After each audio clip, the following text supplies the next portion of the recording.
No, this ain't gonna do. Not one bit. Hey, buddy. How's it going? Hey, Hasher, sorry to bother you, but we have got to talk about your dino list. What's wrong with it? I think it's pretty tasty. It's illegal is what it is. Look, you've got 3 copies of Scrap Raptor right here. Uh-huh. And then you've got 3 more over here. What? Oh, no, that's fossil dig. Common mistake. Okay, well, what about this one? Nope, that's scrapyard. Okay, but this one has got to be more Scrap Raptors, right? Not in the slightest. That's small world. Well, I guess this amount is okay. As long as we don't get any more, I don't want to go full Jurassic Park here. No. I activate Don't you dare! Ground Zeno, baby! Hello everyone, GoldenNova here. Wild Survivors is coming to a close, and we're wrapping things up with the theme I was going absolutely bonkers over when it was revealed. Novell may have brought Hungry Burger back in vogue, but this theme reaches back through the ages to revitalize some very particular dinos. See, dinosaur cards are known for doing a lot of things. Destroying their own cards, banishing their own cards, being as annoying as the day is long, but there's another through line that's gone unaddressed until now. Level 6 normal monsters. Yeah, I didn't expect it either, but that's what this wave of support is all about. Transcendrakes take these sublime specimens and juices them up with another round of prehistoric power. So let's roll back the clock to the dawn of time to see what we're working with, figure out how these daunting dinos work, then see how they fit into the broader dino canon. Let's transcend our limits with Transcendrakes.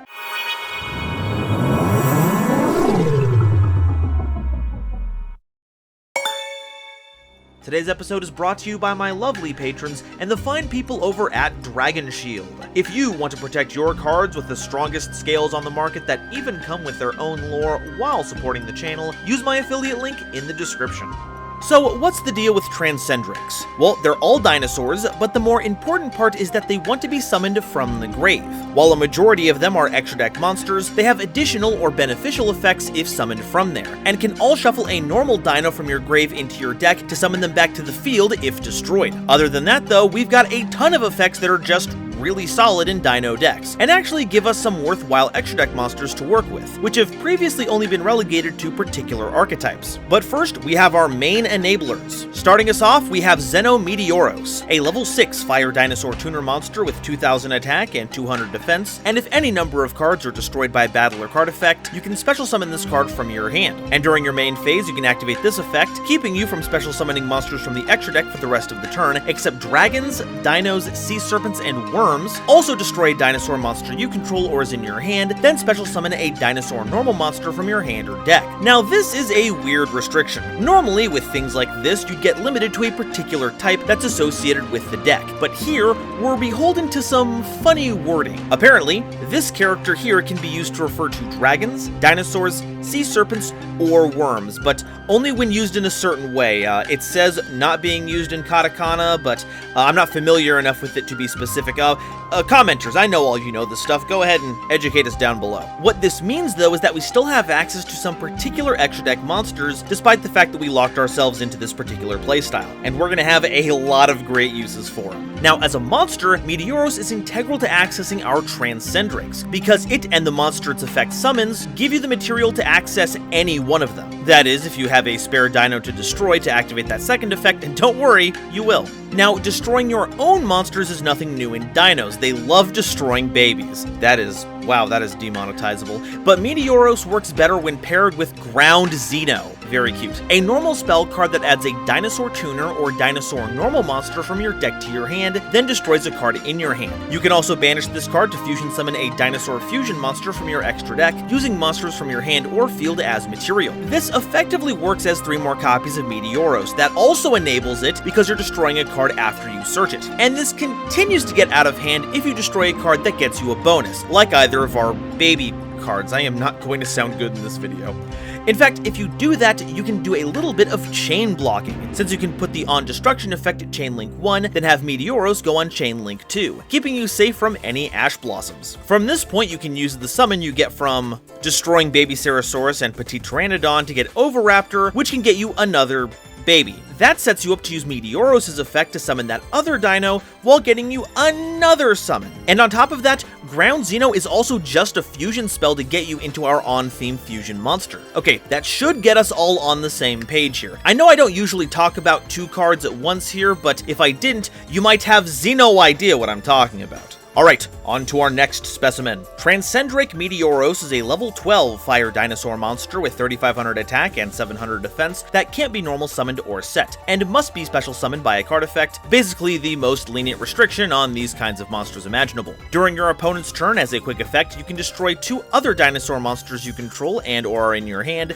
and if you do, special summon this card from your hand. And if this card is special summoned, you can send a dinosaur monster from your deck to the grave. This is the upgraded version of our friend Xeno, and while it doesn't have its own grave effect like the rest of the crew, its ability to foolish a dinosaur can put a normal monster back into your grave, so you can use the revival effect next turn. It also kinda works as a hand trap since you can pop your Transcendrakes to proc their effects. Or rather, any dinosaur you have on hand, they aren't really picky. It really makes this Transcendrake the Meteoros and potatoes of the strategy. Transcendrake Gigantozowler is a level 12 Earth Fusion monster with 3800 attack and 2000 defense, requiring a dinosaur monster and a normal monster as material. If this card is special summoned, you can target a dinosaur monster in your grave and add it to your hand. Then if this card was special summoned from the grave, you can destroy both one card you control or is in your hand, and a card your opponent controls. This monster is based off the stupendously old Megazowler and makes for a great starter in the theme. When you first summon it, you can grab back the Xeno to try and set up future plays. Then, when Gigantozowler comes back from the grave, you can get back a baby and use it as part of the reciprocal destruction. It's cool to see how far Megazowler has come,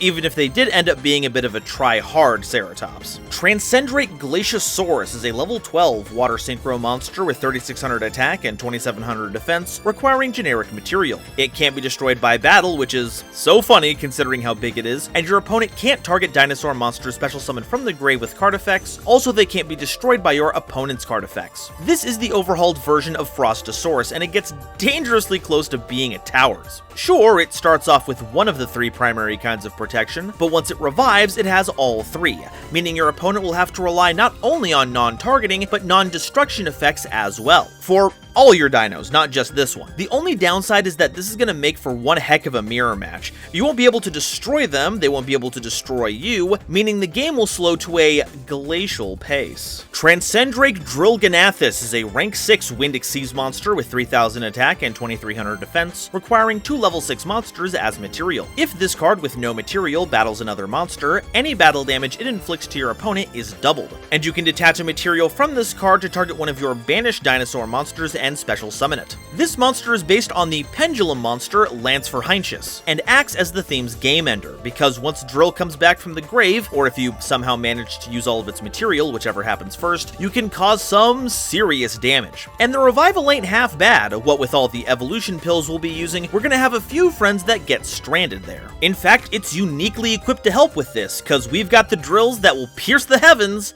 and the banished zone. Alright, well, that's all our Transcendrake cards, but what do we do with them? That's, kind of the thing. This isn't really meant to be its own deck. Rather, it's kind of a level 6 engine that you can plug into existing dinosaur decks to add to their impressive suite of tools. So, since these are the cards meant to help other decks out, what other additions can mesh with these prehistoric predators? Well, another new card that's coming out alongside Transcendrakes is Transcendent Flight, and targets a dinosaur monster that's banished or is in either grave and special summons it to your field. Now, you can use this for any dinosaur deck as a slow monster reborn, but works better with Transcendrakes for those sweet summon from grave effects. Lanceforheintius is in an interesting position, being a scale 7 pendulum monster. We could use any scale 5 or lower to create a pendulum scale that could summon any of our level 6s out of our hand, though we would generally want to stick with dinosaurs because, you know, we're a dinosaur deck. Unfortunately, we just don't have anything from scales 1 through 5 that really mesh with us. We have the cavalry dinos, but they don't really do anything for our game plan, and we've already got level 4 monsters on lock. The good news is that we have Fire Opalhead, a scale 0 monster that also happens to be a level 6 normal dinosaur monster. That's right, we can pendulum summon Animadorned Archosaur. Thankfully, since Xeno's Xenolock lets you keep the summon of dragons, you can make Evolzar Zolda with our level 6s, or that sweet new one that was just revealed, Roz. If you want to make use of the other Evolzars, we'll need to bring in some level 4s. And while we can use Oviraptor and Giant Rex, going the Dino Rabbit route is also an option. Bonus, by using Sabersaurus and the Sneezy Hippo, we're loading our grave up with normal monsters that can be used by our big Transcendrakes for their revival. This even ends up recycling those normal monsters to make future rescue rabbits live. Speaking of accessing dragon monsters, using Xeno to set up our Transcendrake summons just so happens to also give you the material you need to summon Ultimaya Zolkin. Once you've done that, you can set a back row, then gain access to a slew of synchros. Get Crystal Wing Synchro for a monster negate, Moonlight Rose Dragon for a bounce, or Scarlet Red Dragon Archfiend for a huge board wipe. Some other cards we can consider taking in are number 24 Dragulus the Vampiric Dragon, a worm for some reason, which can provide a Book of Moon effect for extra deck monsters, and can Foolish Burial any card. You can also make Chengying if you pair Xeno with a level 4 monster like Oviraptor, or Virtual World Phoenix Fan for removal. As for a silly tech pick, get this, you can Branded Fusion under the Xenolock. Feel free to do all your non-fusion summoning before you commit to this, but Lubellion is a dragon and Mirror Jade is a worm. You really can play Branded and everything. It can even advance your Dino's game plan, because if you send Overtext Coatlas as the dark material for Lubellion, that counts as being sent to the grave by a card effect, which means you get an Evolution Pill spell card. And that's all I have to say about Transcendrakes. We've got a pretty interesting series of cards here, and I'm curious to see where the Dino pile goes from here, especially with the imminent release of the Rex Raptor-styled cards coming out in Duelist Nexus later this year. So make sure to dust off your dinos and get ready for greatness as we transcend our limits and manifest the Sword Arm of Dragon reference. Please, I really need the silly stats. Please, please, please, please, please. But now,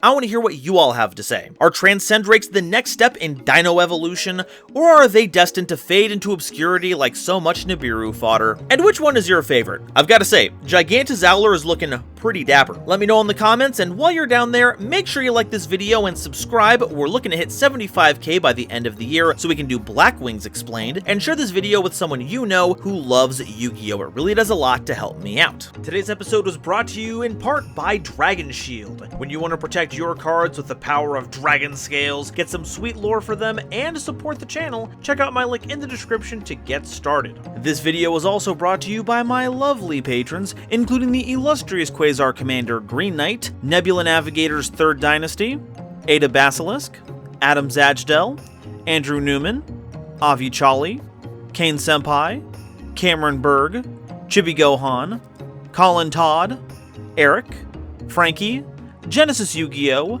Gloomba331, Great Big Pillock, Hairbear, Harry the Ominous Benefactor, Howling Zangetsu, Ironic, Iskander711, Jester Designs, John Manji, Jordan, Julius Sneezer, Mana Charge, Marluxia is a Girl, Meteornus, Nathan Vig, Panther J, Rebel King Lucifer, RJ the Jank Monarch, Ruxith Sarani, Salen Lucius, Sammy Haim, Sir Knight JCG, Sophie, apparently, the Fresh Prince of Conair, the Charizard Flame, the Wizard Moose and Xander Wolfensberger, Cosmic Crusaders Ariel Kersey, Bear Sharktopus Studios, Beluga Masta, Chaz Ghost, Childish Lamar, Chris Kessler, Corbinisms, Danny Bound, Drachenwald, Emily, Eva Padilla, Gatorade, H2O, Gatorade,